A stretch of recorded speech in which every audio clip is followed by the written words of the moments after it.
So ready to go, yeah. Right, well, good evening, everybody. It's Dino to my left and me holding a bottle of beer. Just to say hello. Dino's been doing some more research in about, what is it, dodgy dates, Dodgy dates. pyramidology, and miscalculations of dates. So anyway, take it away, Dino. Thanks, Terry. Yeah, so just I wanted to first of all just quickly say, but when we're doing these videos, we're not trying to get at individuals, witnesses who might be watching this, PMOs that might be watching, but sincerely trying to help witnesses maybe understand. Because when we left the Kingdom Hall years ago, internet was in its infancy. So finding out information was really difficult. So hopefully these videos are helping ones make up their Hmm. minds, make decisions. So sincerely Yeah. trying to help people.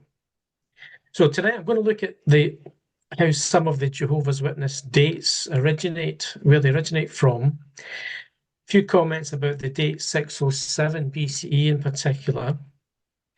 And then right at the end, so if you stick to the end of the video, I'm going to show, hopefully, what I think is conclusive evidence that the 1914 dates, the 1914 chronology of the Jehovah's Witnesses is completely wrong. Okay, so we'll get to that at the end. So I was thinking about when I first stopped going to the meetings, Terry. I was still in Kilmarnock at the time, and I was kind of looking for something to occupy my mind with. So I went to the local library in Hmm. Kilmarnock and I picked up a book on the Pyramid of Giza, which looked quite Hmm. interesting. I know you visited Giza, so you've Yeah, probably so yeah. seen the pyramid. So anyway, the book was talking about a lot of the sort of mysteries about Giza, how it was built. They still don't fully understand how it was built, but also some of its dimensions and some of the intricacies of where it was built, its position, etc. So it's quite interesting. Anyway, I was reading this book, and it starts talking about how a lot of the early 1800s explorers, particularly from Britain, went over to the pyramids, and they started measuring all the tunnels, all the inner chambers and tunnels within the Pyramid of Giza. And he mentioned in particular a chap called Piazzi Smythe, who was actually the Astronomer Royal of Scotland, based at the Edinburgh Observatory. And see, he's quite famous for having visited there several times and taking the measurements of these chambers and trying to tie in with Bible prophecy. Right. I nearly it mentioned actually talking about the days. It mentioned a measurement of 1,914 pyramid inches, 1914. I nearly fell off my seat when I read this. And I thought, crikey, because I was thinking about Russell and how he looked at the pyramids and looked at these measurements to come up with his dates. A lot of witnesses might not realize that, but he wrote a number of books like Thy Kingdom Come, Studies in the Scriptures, and Divine Plan of the Ages, where Yeah. he showed or tried to show that the pyramids was a sign in Egypt, as it says in Psalms, I Yeah. think it is. Yeah. Um, so he was looking at these measurements as pertaining to Bible prophecy. So I looked into this a bit more, and at the time, um, and yesterday and today, I've been looking on jw.org, and it's funny how you put in a search for Thy Kingdom Come, Studies in the Scriptures, Divine Plan of the Ages, and you can't get it. It doesn't list it. All No. these books No. are gone, right? No. Yeah. No. Um, they don't want to talk about it. However, Yeah. I did find a watchtower from 1956, May 15th, 56, talking about some of these intricacies about the measurements of the Pyramid of Giza. And it says, quote, remarkable as some of its measurements seem to appear, it also cannot be denied that these have led to false hopes. It doesn't specify what those false hopes were, but I think that's a kind of Mm. veiled reference to what Russell said about it in Yeah. 1914. It says, we have no alternative but to conclude that it must have been accomplished by means of demon power. So, talking about new light, they seem to have gone from Russell being led by the Spirit to find 1914 within the measurements of the Pyramid of Giza, to suddenly this new light turns to its demonic power that looks to these things. Anyway, one of the interesting measurements was a measurement of 3,416 pyramid inches. Now, what he did was he started from the date of 1542 BCE, 1542 BCE, which he thought was the date of the Exodus. So he added to that, or counted from that date, 3,416 years to match those pyramid inches. And that brought him to the date of 1874. Sound familiar? 1874. So the Divine Plan of the Ages, you don't get it on jw.org, but if you go onto a website called Internet Archive, you can actually find a version of it, and you can actually find a lot of the old Watchtower publications on Internet Archive. So I found Divine Plan of the Ages, page 42, it says, nor should any doubt the fact that the 40 years of harvest began in the fall of 1874. Right? So they were putting large fact on this date, 1874, that they got from the pyramid measurements. Now, as I said in a recent video, they took the chronology of William Miller, of the Millerites, and adapted it. Now, William Miller had actually calculated the year 1844, right? Not 1874, but 1844, 30 years of a difference. But it's interesting to note that Miller was using Daniel chapters 8 and 9, right? Whereas the witnesses used Daniel chapter 4 to calculate the 1914 date, or they do now anyway. Daniel 4 talking about Nebuchadnezzar and the 7 times over him. Right? Okay. But Miller used chapters 8 and 9. Significant difference. So anyway, he arrived at 1844. That year passed with nothing happening. And as I said before, that kind of led to sort of splinter and disappointment within the Millerite movement. But with that date of 1874 that they'd come up with from the pyramid measurements, what they did was they added the 30 years that were missing. What they called it was the 30 years of tarrying. Tarrying being an old English word meaning to wait or a delay. To tarry is to delay, to be late for. And what he said was that this tarrying equated to the 30 years before Jesus started his ministry. From his birth to when he started his ministry, 30 years he had to wait. Okay. So that's what they added on to get to 1874 to tie in with the pyramid measurements. And then they later added the 40 years to get from 1874 to 1914, and calling this the 40-year harvest. Now, this evening, just before I came on, I was also looking at, let me just bring this up. I was also looking at jw.org for the Revelation Climax book, because if you remember from the Revelation Climax book in chapter 18, just bring it up here, there was a picture of Russell. Oh, it's gone away now. I'm on another web page. Anyway, I went on Internet Archive to find it. I went on jw.org as well, and although the book is still there, strangely enough, they don't use the picture in chapter 18 where Russell is sitting at his desk with his Bible and a lamp on. It's late at night and he's reading. Yeah, I remember that picture. Yeah, I remember that picture. If you go on the website, that bit is gone. It's not there. And of course, it mentions the 3 worlds in that box, which is the book that he and Barber produced. Again, you can't find the 3 worlds on jw.org. Now, it gives a very brief quote from that book, saying that 2,520 years from BC 606 will end in 1914. And that's the end of the quote. But I thought some time ago, I'm going to have a look for this book and I'm going to find out the context of that quote. And I did. I found it online and I downloaded it. And again, you can get it from Internet Archive. And if you go to page 83, you can read the rest of the quote that the Revelation book doesn't cite. It goes on to say, so this date of 1914, and it says, or 40 years from 1874, right? And then it says, and this 40 years upon which we have now entered, because that book was written in 1877. Okay. So they've now entered this period of 40 years, is to be such a time of trouble as never was since there was a nation.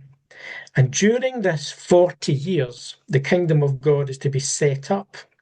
The Jews are to be restored, the Gentile kingdoms broken in pieces, and the kingdoms of this world become the kingdoms of our Lord and his Christ. Okay? And then it says, these are some of the events this generation are to witness. Right? Oh, very good. Yeah. So it's tying in this thought that Russell was saying this 40-year period was a generation. And this Yeah. generation will witness all these things. He's talking about the signs of the times, basically. Yeah. So it confirms, and this is why they don't produce that quote in the Revelation book, because it's basically saying that from 1874 to 1914 was this generation, the 40 years when these signs would be seen. Because they don't want to say that, because they went through the 20th century saying the 20th century was the period, the harvest period. And now they say it's the 21st century, it's still going, you know? Yeah. So it clearly showed that Russell thought of that period as the generation. Yeah, and also it goes on to say in page 189, another interesting quote. It says, and as from where the harvest of the Jewish age began to AD 70 was 40 years. So he's talking about from Jesus' words in 33 CE through to 70 was basically 40 years.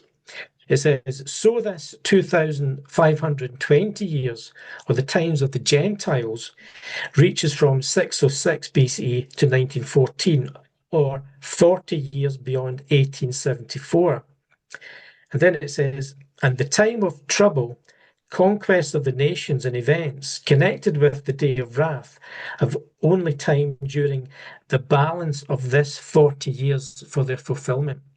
So there's absolutely no doubt that he was saying that that 40-year period from 1874 to 1914, that was the end period, the last days, basically, had to be fulfilled within that 40-year generation. So now, I was also thinking about, do you remember when we came in you came in earlier than me, but around about 1982 when I got baptized, there was a small brown book came out called Let Your Kingdom Come. And it was quite a good book. I liked it. But if you remember that book, at the back it had an appendix, right? And the appendix started talking about Ptolemy's canon and evidence regarding the date of 607 BCE. And I remember reading that appendix, and it didn't really explain itself as to why it was there, what it was doing. But I remember thinking at the time, this is actually clearly responding to some comment or some argument. Something's been put to the governing body, something they've been challenged on, that they felt it had to make some sort of response. But they didn't say who made the challenge, what the challenge was, and really why they were saying this. It was just. I'm just going to preempt it. Is this the guy who the witnesses asked, "Can you confirm this date?" And he went away, researched it, and came back and says, "Hold on, Singapore, you've got this completely wrong." Is that what this is coming from? You've got it. Because it was like years later, eventually this came out. Raymond Franz is who you're thinking of in his book Crisis of Conscience. He was Fred Franz's nephew, and he was on the Nephew, yeah. governing body as well. And basically, he was tasked to write the section of the Aid Book about evidence to substantiate 607 BCE as the fall of Yeah. Jerusalem. And he did write that passage for the Aid Book. But in his book, Crisis of Conscience, he basically says, after researching the subject, going to all worldly authorities, archaeological, etc., he could find nothing that substantiated 607. In fact, he could only find evidence that supported what world archaeology states, that it was 587 or 586 BCE. But he just did what he was told, and he wrote that part of the Aid Book knowing that it was wrong, until eventually he couldn't abide by it any longer. And the thing that really brought it to a head was, and what the appendix to this Let Your Kingdom Come book was all about, it was a brother from Sweden called Carl Olof Johnson. Yes, that's the one. Yeah? That's what I'm thinking of. Him. Yeah. So he had get challenged in the ministry. He was an elder and a pioneer. He get challenged in the ministry to prove the date 607 BCE. So he obviously a brother of some intellect, and he went into this with a fine tooth comb, and he came up with the evidence. But again, he found, just like Franz, there was no evidence to support the 607 date. And basically, he wrote this whole treatise showing that it had to be 587, 586, and he sent Did he not it. write? Did he not write a book afterwards? Because I think he got disfellowshipped about. Is that what happened? That's right. He got disfellowshipped in 1982 because he then turned all those notes that he'd done and that he'd sent to the governing body. He turned it into his book Gentile Times Reconsidered. Yeah, that's it. Yeah. So it's a absolutely authoritative work on these days. But the point was that he sent that to the governing body, and they didn't know what to do with it, and they tried to shut him up. And I've seen a whole load of correspondence they had with the governing body back and forth over years, and basically it disproved the 607 date, and they couldn't disprove it. So in the end, they disfellowshipped him to shut him up, and they disfellowshipped Franz as well to shut him up too, so that all this wouldn't come out. And this is what the appendix was relating to. So, kind of brief summary of that is that Russell didn't come up with the chronology in the first place. So it wasn't like Jehovah poured his spirit out on his spirit organization and the faithful and discreet slave at that time. It was Miller that came up with the chronology, and Barber and Russell just simply took it and adapted it. And we can say to witnesses, that the chronology itself, and if you look at this video, the header for this video, the meme for it is a diagram of a lot of the dates and symbols that Miller used, and you can see that it's talking about 1843, 1844. It shows that it was based on Daniel's chapters 8 and 9, not Daniel 4 that the witnesses use now. And a common expression that the witnesses use is that Bible prophecy pointed to 1914. But the information I've just gone through shows that Bible prophecy didn't point to 1914, it pointed to 1844. Right? They only get to 1914 by adding that 30-year tarrying period and then the 40-year harvest period. Right? But so prophecy points to 1844, not 1914.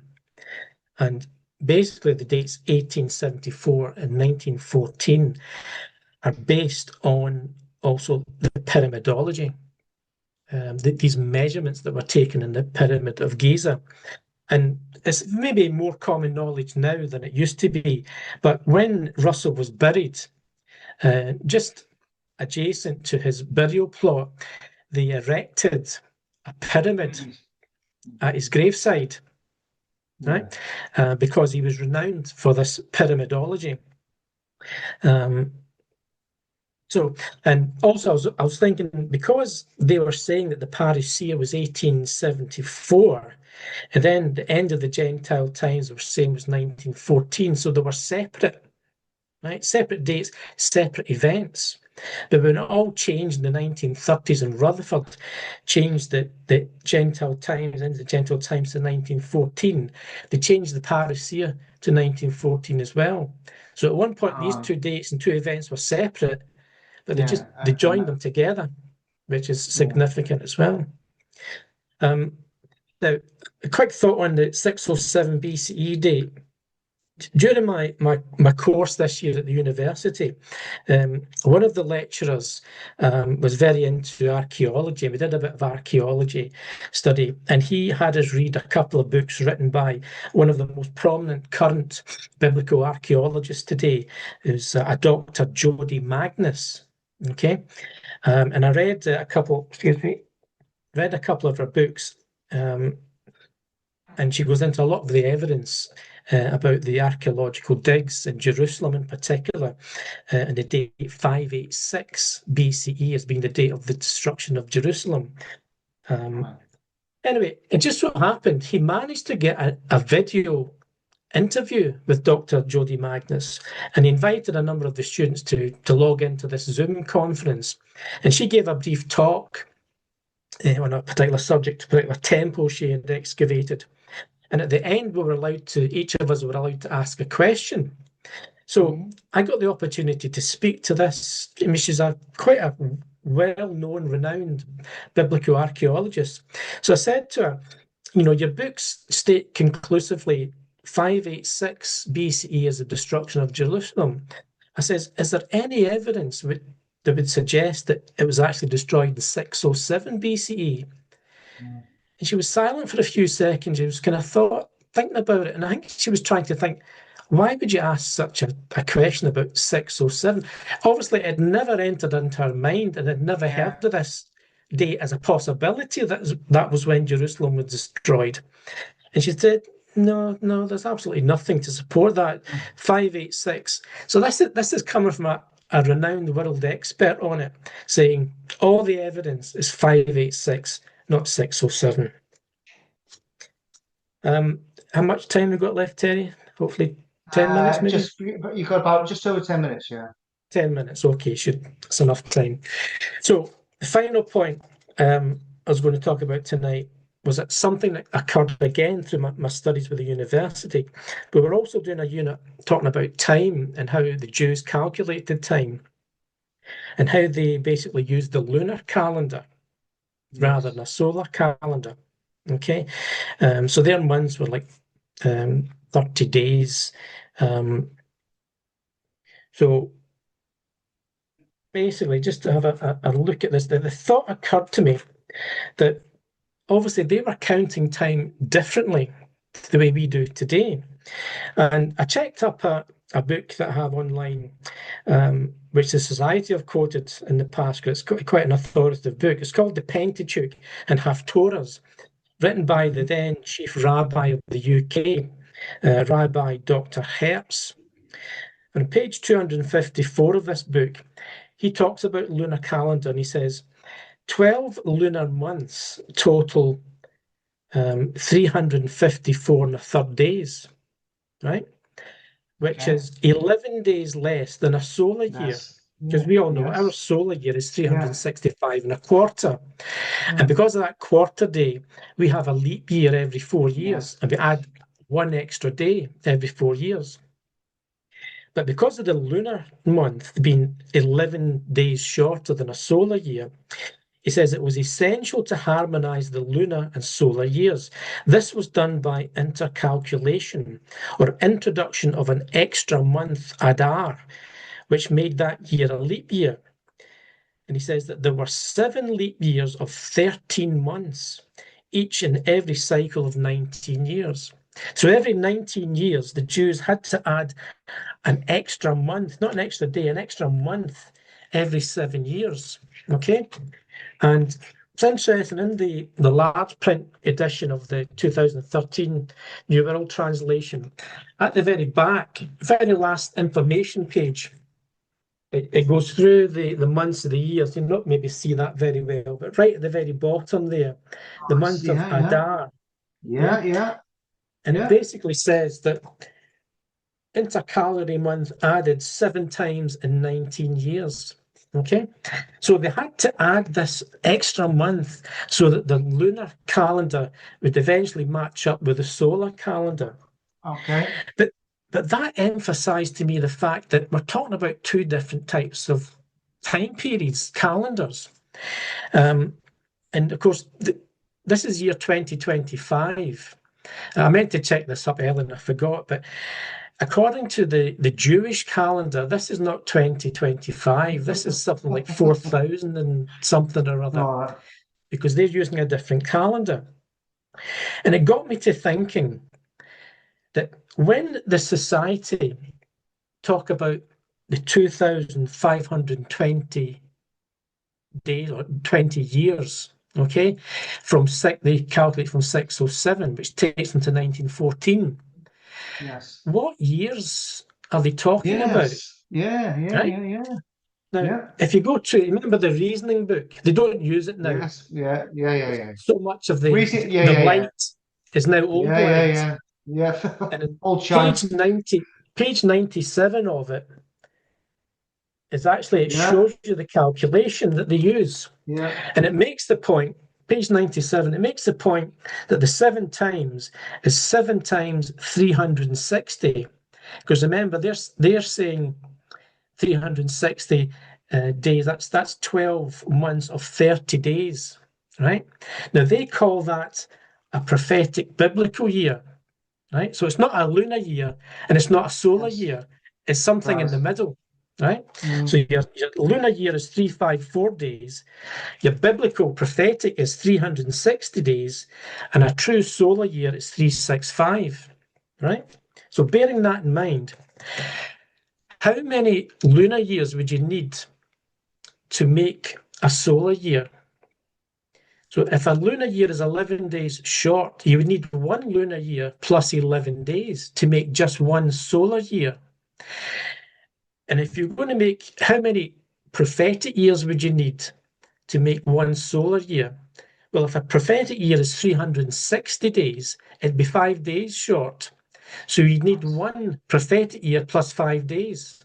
And then for every other year after that, you're going to have to keep adding 5 days for each year, or 11 days if it was a lunar year, right? So I went to my computer, I went to my AI, artificial intelligence, and I did this some months ago and worked it all out. And I did it again this morning because I didn't want to be saying anything on here that wasn't right. So I double checked it. Okay. So I had a nice conversation with my AI today, and it confirms that if a biblical prophetic year consists of 360 days, I asked at what date would we arrive at on the Gregorian calendar, which is what we use today, Gregorian Yes. solar calendar. If we counted 2,520 prophetic biblical years from 607 BCE. So what it did was it has to convert the 2,520 prophetic years into days. And the figure it comes out at is 907,200 days, right? So if you add that 907,200 days to the Gregorian calendar, which remember is a 365-day solar year, then it's going to give you a sum of not 2,520 years. It's only going to give you 2,483 years. So it's about 36, 37 years short, Yes. right?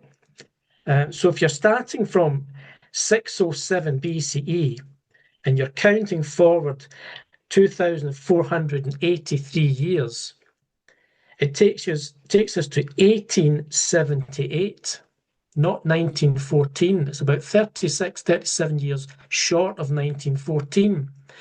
because the mistake that the witnesses have done is that not taking into account what's called lunar drift, right? They haven't added in the leap years, the leap month, because the lunar and even a prophetic year is less than a solar year. So you can't impose a lunar or a prophetic year onto a solar Gregorian calendar and match it up exactly, because those years fall short. They're not the same length as a solar year. So to do a true calculation from 607 BCE, you can't add 2520 years directly to it, because that's not a true calculation. You have to convert those biblical prophetic years into a solar year. And of course, it then is 30 years, 36, 37 years too short. So in actual fact, if 2,520 solar years would actually come out to 919,800 days. So you can see how far short the 907 200 days falls. So therefore, you can't assign a full solar year to a prophetic year and vice versa. And 2,520 prophetic years fall short of 1914. So basically, the JW's chronology absolutely shatters to pieces when you realize you can't just take 2,520 prophetic years of 360 days each year and put it onto the Gregorian solar calendar. It doesn't reach 1914 at all, and therefore it's wrong. Thank you. So right, so you're just going to bring up the next cart as we come to then. I haven't. Yeah, I was going to say I haven't used that. Well, in fact, actually, I tell a lie. I did actually use it. I met a nice couple in Argyll Street in Glasgow. They were an older couple. They weren't from a Glasgow congregation, and I actually brought that up with them. And I didn't identify myself as a witness because, again, I like to just see how they react to the argument, not to the person. And I just mentioned I was an undergraduate student, and we've been studying a lot of Bible topics, and we studied the lunar and solar years. And I said that is there not a problem with your calculation, that you can't just take biblical prophetic or lunar years and add it to a Gregorian calendar because they don't match. They fall short. They didn't know. They had never heard of this, never thought about it. So I left it with them. Didn't berate them with it. I just said there's something for you to think about. So I'd like to think they'd go away and think about it. But as I was going to say, that couple, they were actually really nice, particularly the man. He was really quite friendly. And with a lovely chat. So you don't. It depends on. I find it depends on the individual. You can present information and give a really nice, reasonable, logical discussion without it going into a name calling and stuff like that and getting out of hand. But as I say, I've used it once, but that's one I'm going to use in future because I don't think they've got a leg to stand on or a clue.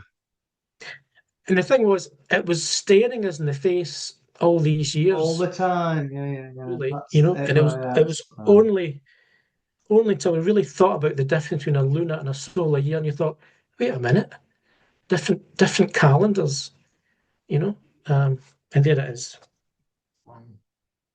Well, so hopefully that's of some benefit and maybe make people check it out.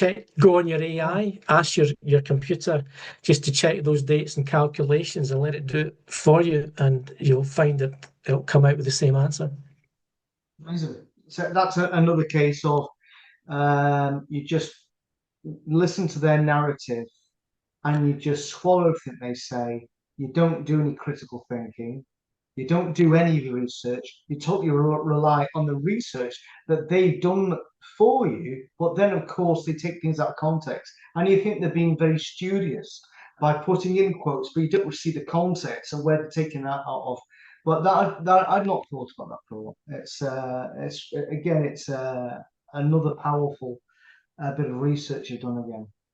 Anyway, yeah, we're coming to the end of our session here. So I hope everybody bore this to the end, and took hopefully take advantage of the time that Dino's put into that.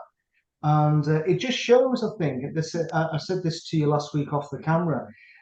It just sometimes when you just read scripture and take off the witnessy glasses and just use logic, you go, why didn't I see that originally? But of course, you get so programmed into listening to other people's interpretation or an explanation of scripture or stories that you literally don't really read.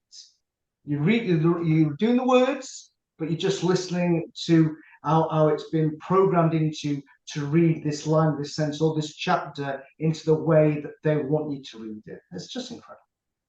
Right. Most people. Oh, right. Yeah. We're going to have to, we're going to have to unfortunately wrap up all that. So anyway, Dino, I'd like to personally thank you for your time again on doing this valuable research for us.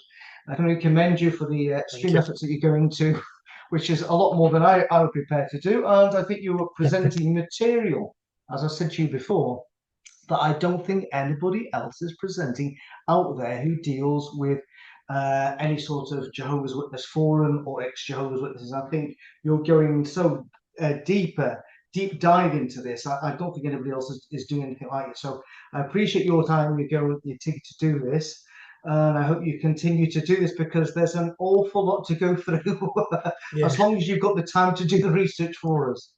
Yeah, well, I've got a few more things we can talk about, but thanks again for allowing this medium to be able to get this information out. Really appreciate it. Well, anyway, it's time to say goodbye. So say goodbye, Dino. Yeah, press that like button, and I'll see you again. Bye for now. Okay, see you later. Cheers. Bye bye.